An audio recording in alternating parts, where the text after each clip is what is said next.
Right now, 93 million miles away, the sun is having a temper tantrum. A magnetic field the size of Jupiter just snapped like a rubber band, launching a billion tons of superheated plasma directly at Earth at 5 million miles per hour. In 12 hours, it will hit us. When it does, every unprotected electronic device on the planet will die. Not turn off, not malfunction, die. Permanently. Like someone poured acid into the soul of every circuit board simultaneously. Your phone? Brick. Your car? If it was made after 1980, it's a 2-ton paperweight. The power grid? Gone for 4 to 10 years. The internet? Haha, what internet? But don't worry, the government has a plan. It's 47 pages long, last updated in 2019, and assumes people will remain calm when their toilets stop flushing because the water pumps have no power. Very realistic. This isn't science fiction. It happened before. September 1, 1859, the Carrington Event, the largest solar storm in recorded history. Telegraph wires caught fire. The northern lights were visible in Cuba. Telegraph operators got electric shocks through their equipment. That was when our most advanced technology was sending dots and dashes through copper wire. Today, we have 4,500 satellites, 3 million miles of power lines, 7 billion smartphones, 2 billion computers, all connected, all vulnerable, all about to learn that the sun doesn't care about your Wi-Fi password. Right now, at this very moment, solar physicists are watching the sun nervously. Why? Because we're entering solar cycle 25's maximum. The sun's mood swings peak every 11 years, and we're approaching the worst part. The last maximum gave us a near miss in 2012, a solar storm that would have ended civilization, passed through Earth's orbit. We missed it by 9 days. 9 days. That's the difference between you watching this video and you learning to hunt squirrels for protein. The warning time for a catastrophic solar storm is 12 to 36 hours. The time needed to protect our infrastructure, 2 to 3 days minimum. See the problem? Welcome to humanity's most underappreciated existential threat. It's not AI, it's not nuclear war, it's not climate change, it's the giant fusion reactor we orbit that occasionally decides to sneeze electromagnetic death at us. And the best part? It's not a matter of if, it's a matter of when. Let's talk about what the sun actually is, because most people think it's a big light bulb in space. It's not. It's a continuous nuclear explosion the size of 1.3 million Earths, held together by gravity, and it's having a mental breakdown every 11 years. The sun is 73% hydrogen being crushed into helium, 600 million tons of hydrogen fused per second, core temperature 27 million degrees Fahrenheit, surface temperature 10,000 degrees, the cool part, magnetic field, chaos incarnate. The sun's bipolar disorder. Every 11 years, the sun's magnetic field completely flips. North becomes south, south becomes north. During this flip, the magnetic field lines get twisted like rubber bands in your pocket, except each tangle contains enough energy to power Earth for 1 million years. Why does it flip? We don't really know. But we depend on it for survival? Correct. And it regularly tries to kill us? Also correct. Great system we've got here. How a solar storm is born? Step 1. Sunspots form. Dark patches where magnetic field lines emerge. Temperature, only 6,000 degrees F, practically freezing. Size, bigger than Earth. Because of course they are. Step 2. Magnetic field lines tangle. Like rubber bands being twisted, energy builds up, physics gets angry. Step 3. Snap! Solar flare. Magnetic field lines reconnect violently. Energy released, 1 billion hydrogen bombs. Light speed radiation, 8 minutes to Earth. Classification, X-class, the oh shit category. Step 4, coronal mass ejection, CME. The sun literally vomits part of itself into space. Mass, 1 to 10 billion tons of plasma. Speed, 250 to 3,000 kilometers per second. Direction, sometimes right at Earth's face. The sun throws billion-ton tantrums at 7 million miles per hour, and we built a civilization that dies if the power goes out. Genius move, humanity. Earth's shields, that barely work. Earth has a magnetic field. It's our shield against solar radiation. Usually it works great. Solar wind hits it, slides around, makes pretty auroras. Everyone's happy. But when a CME hits, it's like blocking a tsunami with a screen door. Normal magnetosphere extends 40,000 miles towards sun. During major storm, compressed to 20,000 miles. During a Carrington-level event, it could compress to 10,000 miles. Our satellites orbit at 22,236 miles.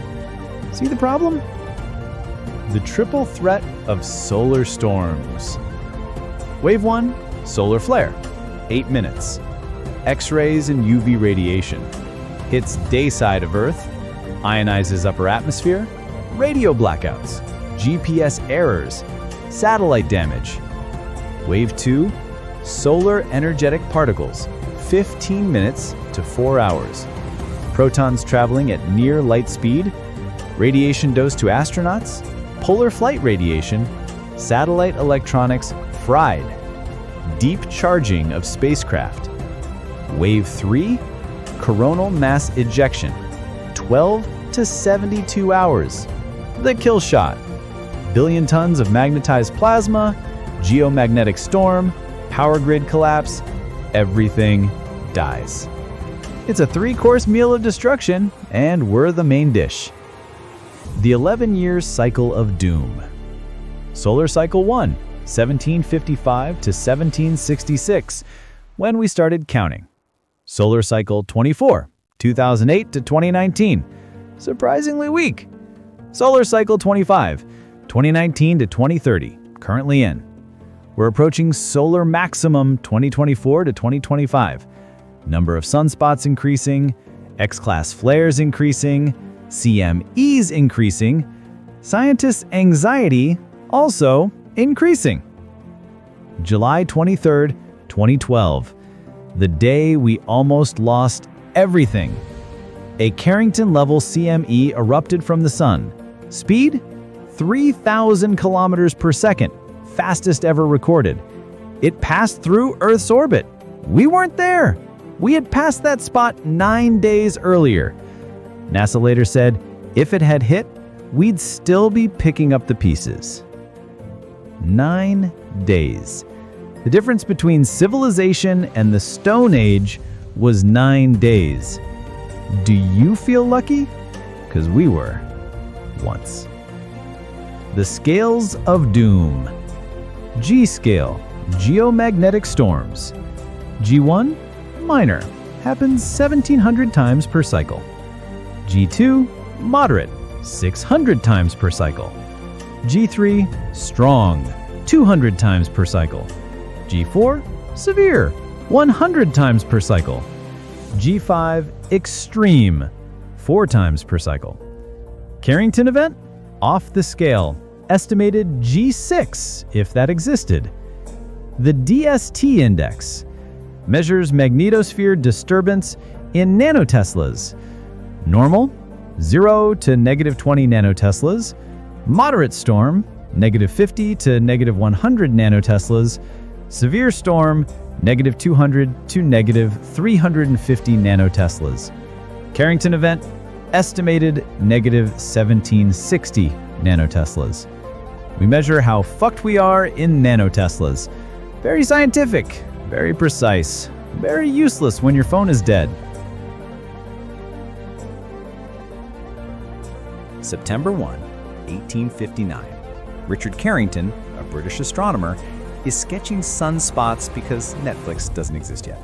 Suddenly, two brilliant beads of light appear on the sun. They last 5 minutes. He's just witnessed the first recorded solar flare. 17 hours and 40 minutes later, all hell breaks loose on Earth. The world of 1859. Population, 1.2 billion. Electricity basically doesn't exist. Technology, steam engines and telegraphs. Most advanced network, telegraph lines. Total electrical dependency, near zero. The most advanced technology was copper wires that sent beeps, and the sun still managed to set them on fire. Imagine what it'll do to your gaming PC. September 1 to 2, 1859. The nights, the sky burned. 11:18 a.m., September 1, Carrington sees the flare. 6 p.m., September 1, auroras appear in Hawaii. 11 p.m., September 1, telegraph systems worldwide go insane. The telegraph apocalypse. Telegraph operators report receiving shocks through equipment, paper catching on fire from sparks, messages transmitting with batteries disconnected, compass needles spinning wildly. Boston Telegraph operator to Portland, please cut off your battery. Let us see if we cannot work with the auroral current alone. They disconnected all batteries. The telegraph still worked. For 2 hours, powered entirely by the storm. The storm was so powerful, it became the power source. That's like your house burning down, but the fire also charges your phone. Convenient, but terrifying. The light show from hell. Auroras visible in the Caribbean, Colombia, 8 degrees from the equator, Hawaii, Mexico, Sub-Saharan Africa, Australia. Gold miners in Colorado woke up at 1 a.m. thinking it was dawn, started making breakfast. It was the aurora. New Orleans residents could read newspapers at midnight by aurora light. Contemporary descriptions. The New York Times, the whole heavens appeared mottled with patches of light. The Baltimore Sun, the light was greater than that of the moon at its full. Scientific American, the electricity accumulated on the wires like a thin coating of invisible paint. Newspapers could be read at midnight by the light of Earth's magnetic field having a seizure. Very romantic. Very apocalyptic. How we know it was insane.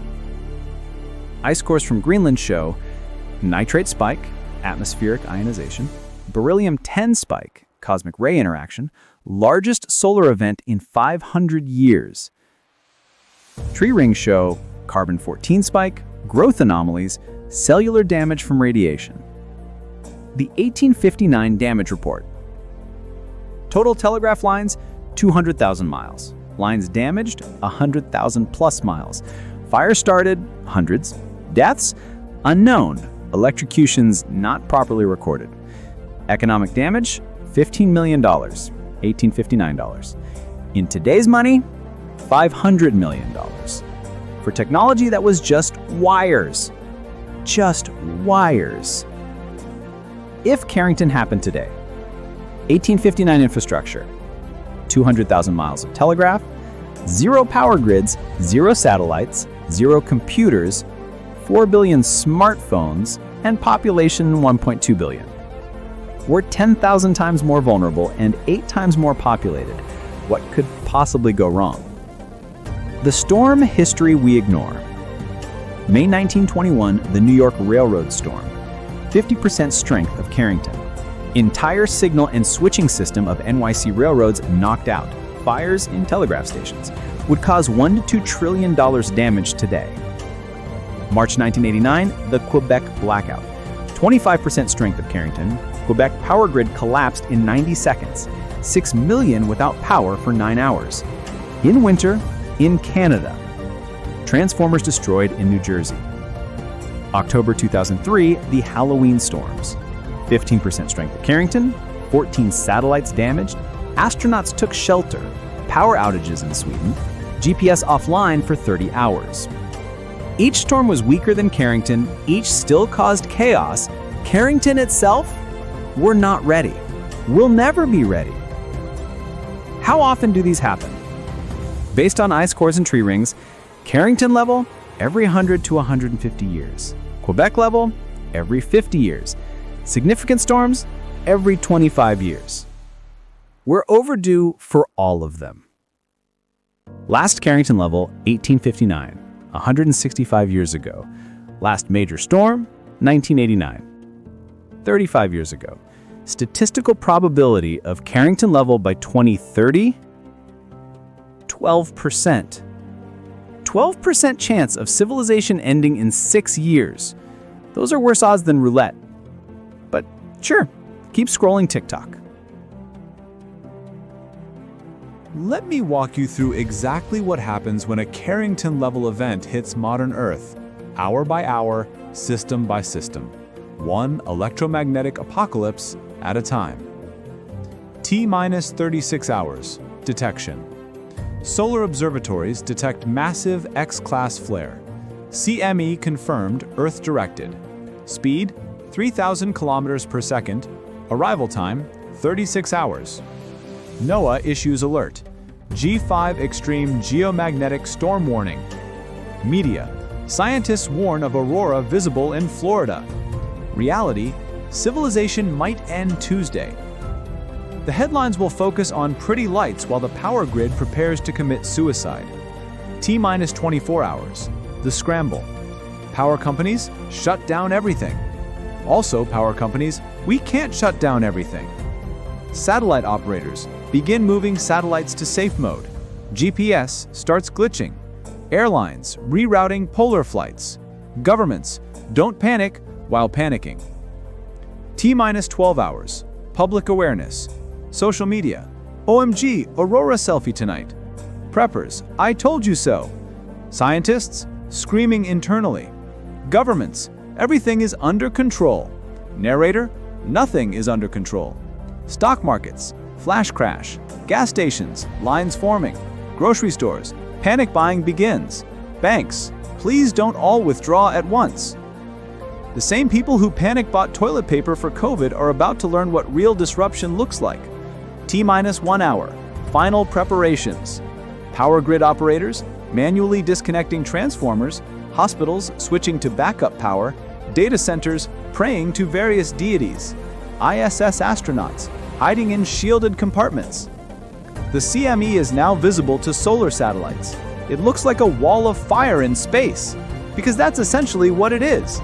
T0, impact. The CME slams into Earth's magnetosphere at 7 million miles per hour. The magnetosphere compresses from 40,000 to 15,000 miles. Satellites are now outside Earth's protection. Minute 1 to 10. The speed of light deaths. 4,500 satellites exposed to raw solar plasma. 30% immediately fail. 40% enter safe mode. 30% begin slow death. GPS dead. Satellite TV dead. Satellite internet dead. Weather forecasting severely degraded. Military communications classified but dead. We just lost eyes and ears on 70% of the planet, but hey, the auroras are pretty. Hour 1. The grid dies. Geomagnetically induced currents, GICs, flood power lines. Think of it as DC current where only AC should exist. Transformers designed for 60 Hz AC get hit with massive DC. What happens? Transformer cores saturate, insulation melts, cooling oil boils, transformers explode or catch fire. Starting in high-latitude regions, Canada grid, offline. Northern US grid, offline. Scandinavia, offline. Russia, offline. Hour 2 to 3, the cascade. Power grids are interconnected. When one section fails, others take the load. They can't handle it. They fail too. Northeast US, dark. West Coast, dark. Europe, dark. China, struggling. India, failing. 300 million without power and climbing. The power grids fall like dominoes if dominoes cost $5 million each and took 2 years to replace. Hour 4 to 6. Secondary failures. No power means water treatment plants offline, sewage systems backing up, gas stations can't pump, cell towers battery backup failing, internet, major nodes offline, banking, electronic systems dead, hospitals on generators 72 hours max. Hours 6 to 12, the transportation collapse. Modern vehicles post-1980, ECUs fried by induced currents, won't start, permanently damaged. 250 million vehicles dead in USA alone. Older vehicles pre-1970 still work, suddenly worth $100,000, get stolen immediately. Air travel, all flights grounded, avionics damaged, no GPS, no radar in many areas. 10,000 aircraft stranded. Your Tesla is now a very expensive tent. Your 1975 pickup truck is now worth more than your house. Irony is alive and well in the apocalypse. The communication death. Internet backbone, major routing centers offline. Undersea cables may survive, but the endpoints are dead. 99% of the internet gone. Phone systems, landlines dead. Switching stations fried. Cell phones dead. Towers offline. Phones fried. Satellite phones dead. Satellites dead. The only working communication, ham radio, partially, hand-delivered messages, shouting. Day 2 to 7, the unraveling. No refrigeration, food spoils, no transportation, no deliveries, no communication, no coordination, no water pumps, no drinking water, no banking, no transactions. Cities have 3 days of food, without trucks, no resupply. Without refrigeration, most spoils in 24 hours. Remember when a ship got stuck in the Suez Canal and it almost broke the economy? That's nothing compared to every truck in America becoming a statue. The medical catastrophe. Hospitals on generators, 72 hours max. Medical equipment, much is fried. Medication refrigeration, gone. Insulin, spoils in days. Dialysis, impossible without power. Ventilators, limited to generator power. Deaths in first week.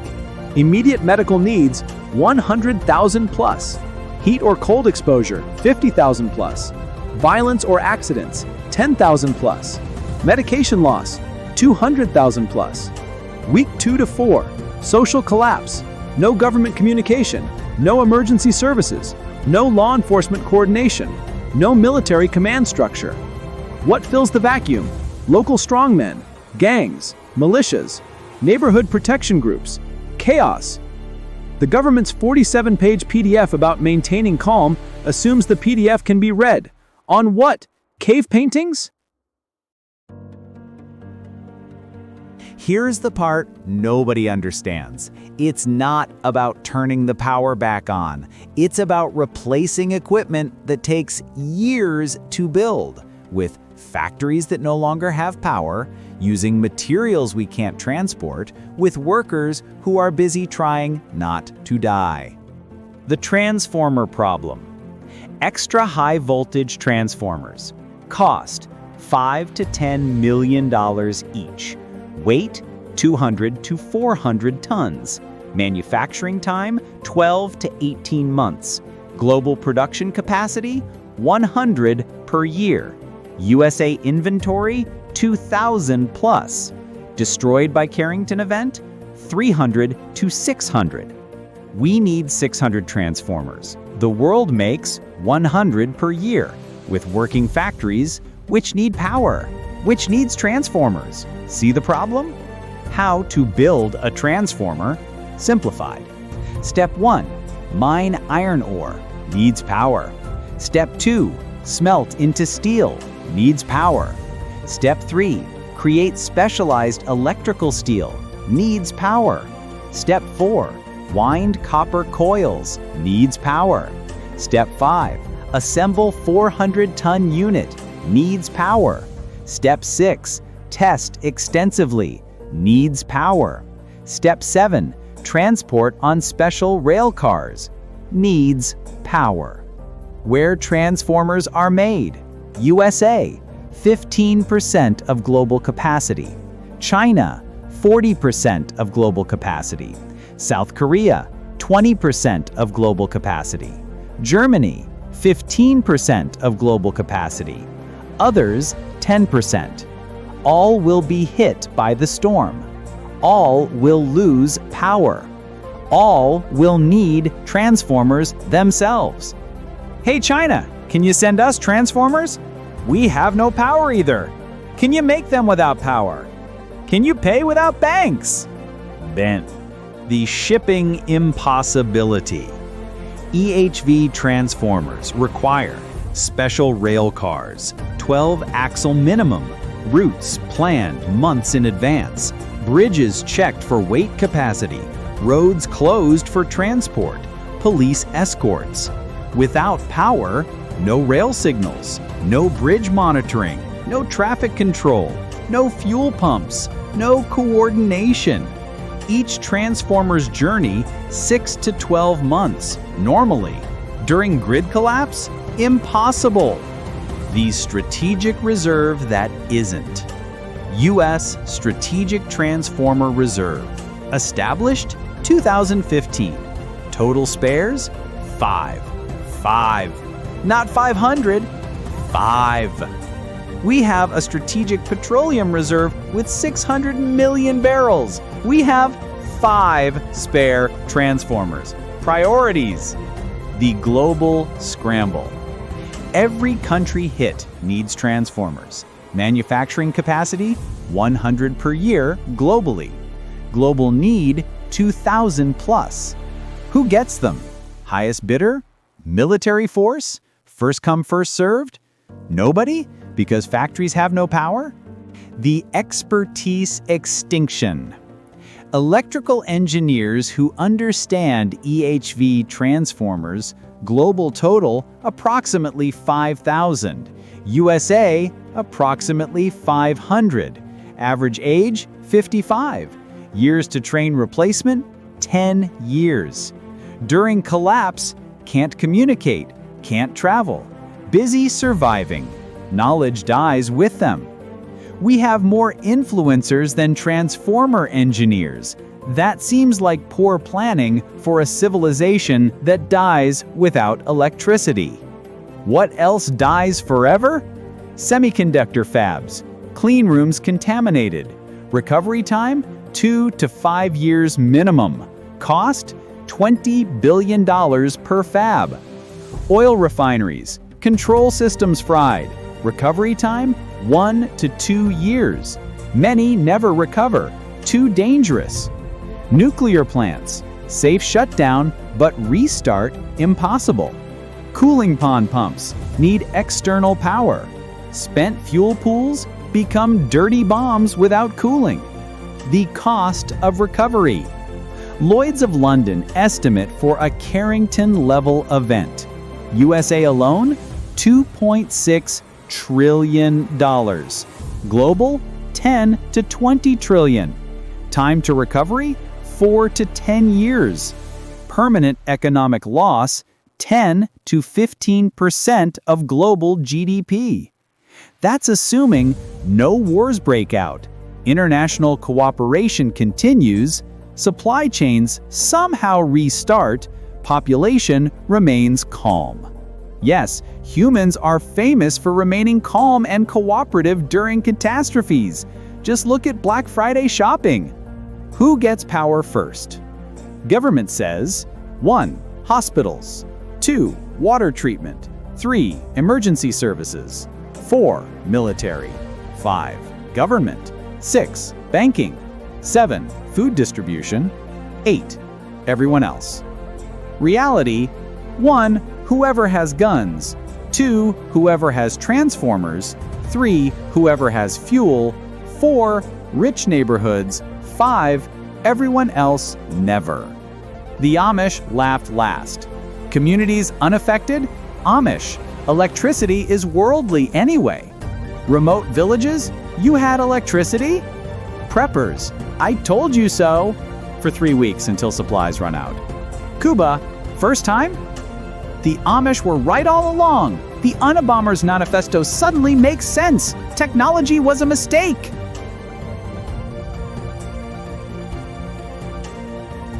Right now, we have about as much warning for a solar storm as a turkey has for Thanksgiving. You can see it coming, you know it's bad, we can't really do much about it.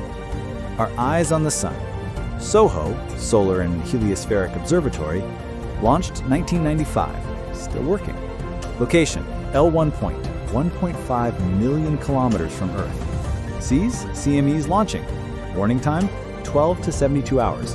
Problem, it's 29 years old. SVO, Solar Dynamics Observatory, launched 2010. Images every 12 seconds. Resolution, 4K per sensor. Can see solar flare formation. Can't see if CME is Earth-directed. Stereo A and B, Solar Terrestrial Relations Observatory, launched 2006. Purpose, 3D view of the Sun. Stereo B, lost contact 2014. Stereo A, still working, lonely. We're monitoring the thing that could end civilization with equipment older than TikTok. Seems fine. The final warning, ACE. Advanced Composition Explorer. Location, L1 point. Distance from Earth, 1.5 million kilometers. CME travel time from ACE to Earth, 15 to 30 minutes. Actual warning, incoming. That's it, 15 to 30 minutes to save civilization. 30 minutes to protect all electronics on Earth? Yes. That's impossible. Correct. So why have the warning? So you can say goodbye to the internet. The people watching the sun. NOAA Space Weather Prediction Center. Staff, 40 people. Budget, $7 million a year. Responsibility, warn 8 billion people. Stress level, infinite. They work 24/7, 365, watching for civilization-ending events. Salary, $60,000 a year. Your DoorDash driver makes more. The warning cascade. G5 alert issued. Government notified, minutes. Power companies notified, 15 minutes. Public notified, 1 hour. Media reports, pretty aurora's coming. Nobody mentions civilization might end. Surprise. The government will warn you about severe weather that might damage your roof, but not space weather that might end technological civilization. Priorities. What power companies can do. Spoiler, not much. Option 1, controlled shutdown. Time needed, 2 to 3 hours minimum. Economic cost, $100 billion per day. Political will, 0. Has it ever been done? No. Option 2, reduced load. Effectiveness, minimal. Still destroys transformers, delays inevitable by hours. Option 3, disconnect transformers. Time needed, 24 to 48 hours. Manpower, doesn't exist. Training, nobody has it. Option 4, pray. Cost, free. Effectiveness, unproven. Currently most popular option. Protecting satellites. Current strategy, 1, put satellite in safe mode. 2, turn off non-essential systems. 3, point solar panels away.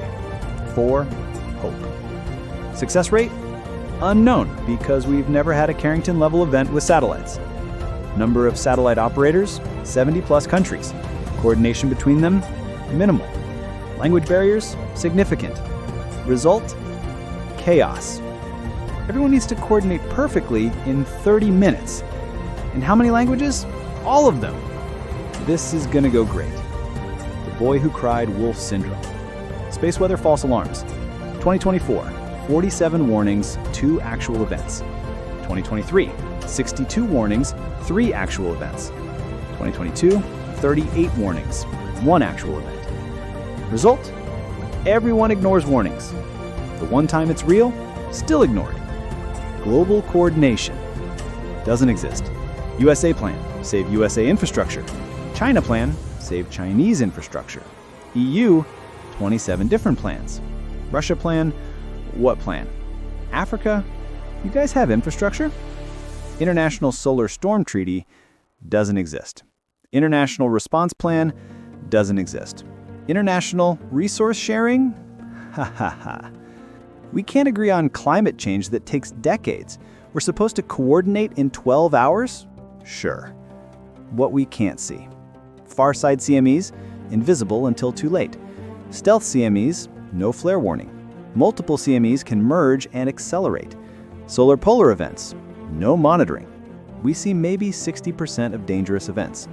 40% are surprises. That's Russian roulette with 2.4 bullets. What we need, but don't have. Solar Polar Observer, see the entire sun. Cost? $500 million. Status? Proposed since 1990s. L5 Solar Monitor, side view of CMEs. Cost? $300 million. Status? Under consideration. Upgraded ground networks, better prediction. Cost? $100 million. Status? Budget constraints. Total needed? $1 billion.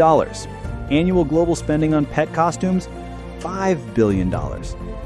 We spend 5 times more on dog Halloween costumes than protecting civilization from the sun. Darwin would be so proud.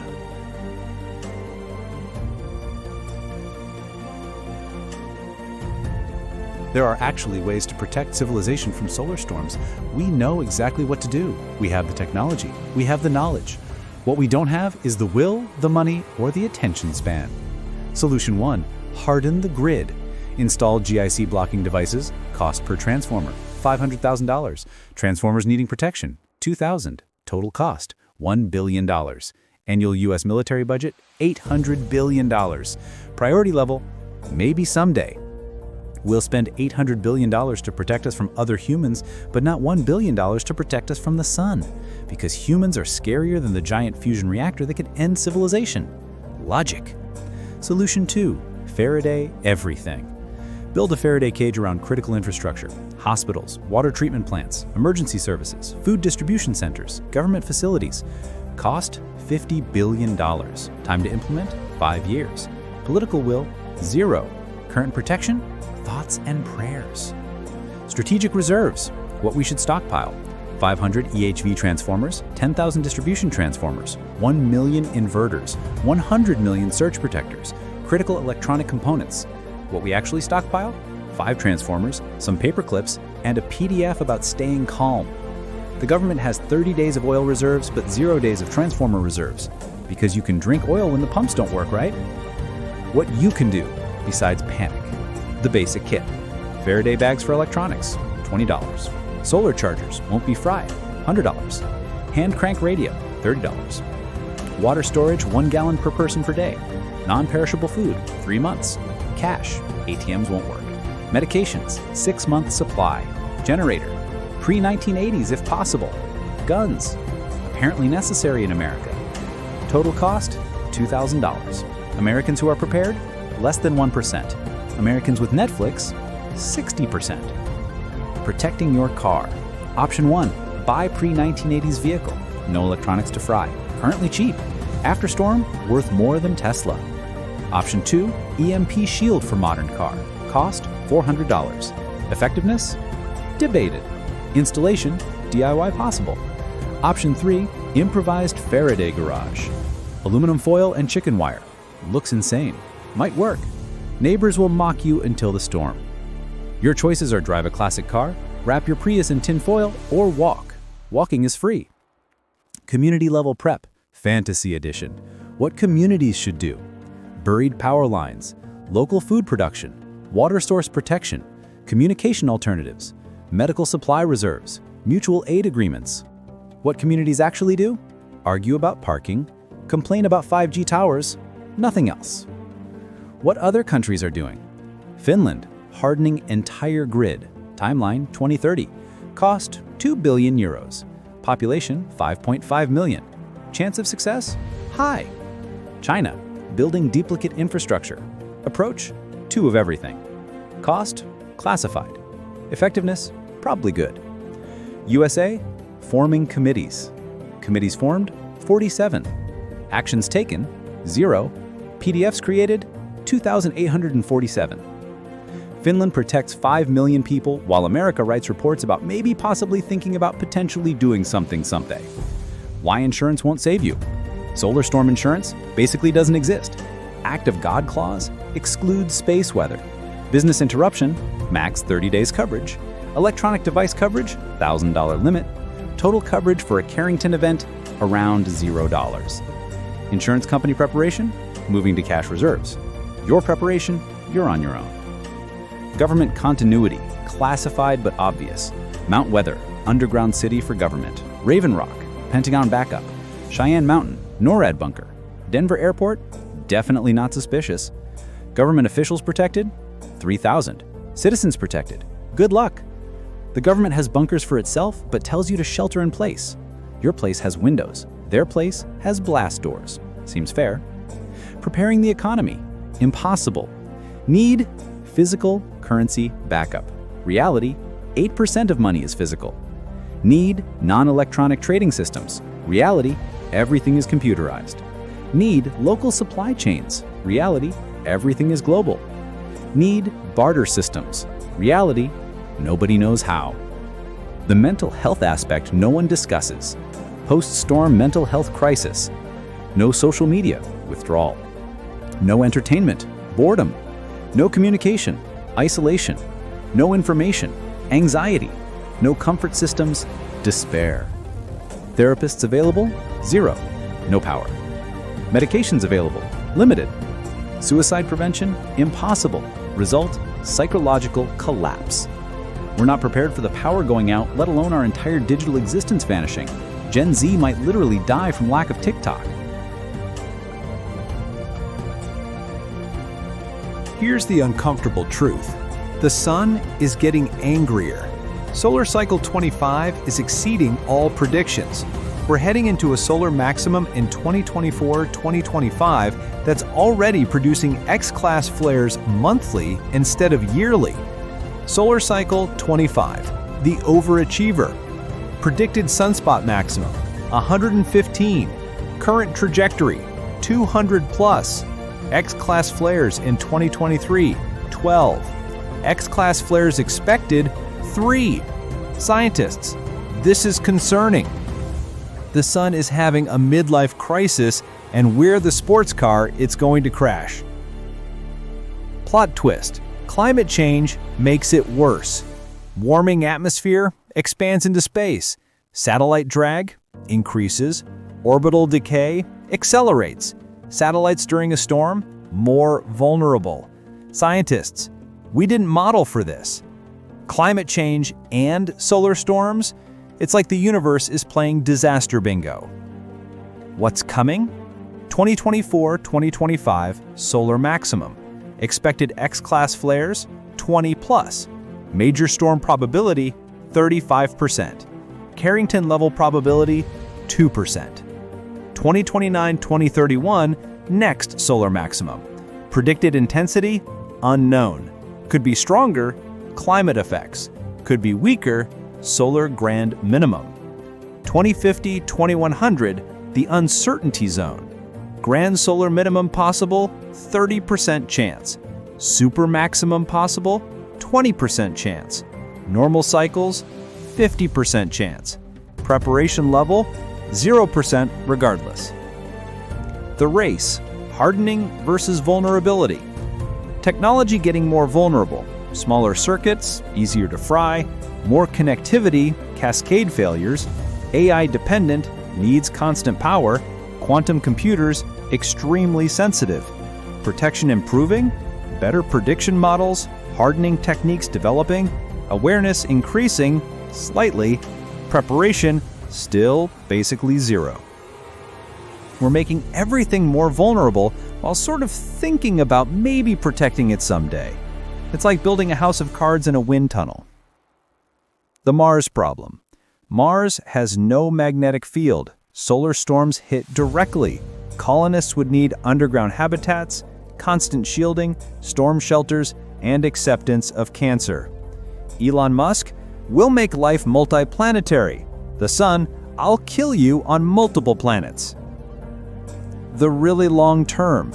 The sun is getting hotter, 1% per 100 million years. More energy equals more storms. In 1 billion years, Earth uninhabitable. In 5 billion years, sun eats Earth. Current worry, next quarterly earnings. Should worry about sun murdering civilization. Will worry about? Never. We can't plan for next week, but we're supposed to colonize Mars to escape the sun that's trying to kill us everywhere. Sure. The moonshot we need. Space-based solar shields. Lagrange point magnetic shields. Cost? $100 billion. Technology? Theoretically possible. Timeline? 30 years if we started now. Chance of happening? 0%. Underground civilization backup. Critical infrastructure underground. Cost? $1 trillion. Timeline? 50 years. Political will? Non-existent. Mesh network everything. Decentralized internet, local power generation, resilient by design. Cost? $500 billion. Status? Too expensive. Getting better at fortune telling. AI storm prediction 70% accurate, improving. Quantum modeling could reach 90%. Warning time possible 48 to 72 hours. Warning time needed 72 to 96 hours. Still screwed? Yes. The treaty we need but won't get. International Solar Storm Protection Treaty. Mandatory grid hardening, shared warning systems, resource allocation plans, recovery cooperation, technology sharing. Chance of passage, 0%. Reason? Countries can't agree on anything. Result? Everyone dies equally. We need unprecedented global cooperation to survive. Humans are famously good at that. Just look at, actually, never mind. Your personal solar storm future. Probability you'll experience a major storm? 70%. Probability you're prepared? Less than 1%. Probability government saves you? 0%. Probability you're reading this on vulnerable device? 100%. Your options? 1. Prepare, expensive and mocked. 2. Ignore, free and popular. 3. Hope, ineffective but comforting. Most will choose number 2 and number 3.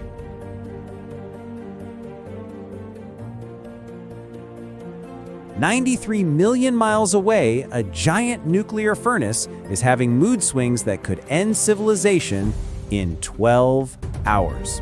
Not years like climate change, not decades like resource depletion, hours. Right now, at this exact moment, there could be a CME launching toward Earth. We'd know in 8 minutes when the flare's light reaches us. We'd have 12 to 72 hours to watch our destruction approaching at 7 million miles per hour. Look around you. Every single thing with a circuit board, your phone, your car, your refrigerator, the pumps that bring you water, the systems that remove your waste, all of it hangs by electromagnetic threads that the sun could cut whenever it wants. We built a civilization entirely dependent on technology that can be destroyed by the same star that gives us life. That's either poetic or stupid. Probably both. The indigenous peoples called the aurora the dance of the spirits. They watched them with awe and reverence. We see them and think pretty lights while checking Instagram on devices that those same lights could destroy. The Carrington Event was 165 years ago. Statistically, we are overdue. The sun doesn't care about our statistics, our preparation, or our civilization. It's been burning for 4.6 billion years. We've had electricity for 150. We're teaching kids to code, but not to survive without electricity. We're building AI, but not hardening the grid. We're planning to colonize Mars, but can't protect Earth from a solar burp. The warning will come on a normal day. You'll be scrolling, working, living your normal life. Your phone will buzz with an emergency alert you'll probably ignore. 12 hours later, that phone will never work again. The sun gave us life, gave us warmth, it gave us the energy that created civilization. And one day, maybe today, maybe in a century, it will take it all back. In 12 hours or less. Sleep tight, and maybe keep some candles handy.